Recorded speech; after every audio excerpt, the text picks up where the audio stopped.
Tanteraka fivorimbe voalohany amin'ny taona 2024 ity ny voamera nasional misahana ny zo iray sampirenena ho an'ny vahoaka ity fivorimbe ity moa dia natrehany ireo olo-manakaja iray sampirenena.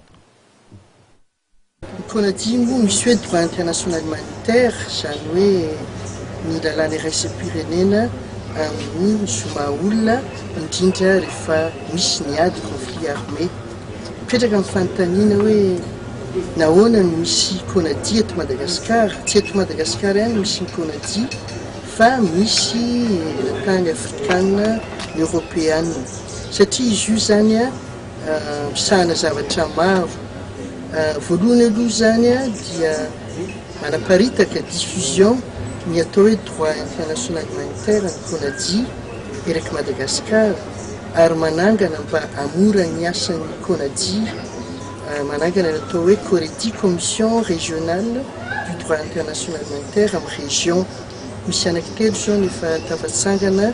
dia ny COREDI Antsinanana, COREDI Boeny ary COREDI Matsiatra. Anisan'ny ilaina Konady koa dia itsika manao sini andreny lalàna iraisam-pirenena reny traité international ary ilaina ny araky ny everiny tany anankiray anisy Madagasikara ny anaovana ny ratification indreny dia ny Konady koa mbola manao ny ratification indreny ary rehefa manao ratification sika dia manana ny obligation internationale dia misy ny fampatarana andreny ary koa ny fanaovana ny volavolan-danimana projet de loi mikasika andreny.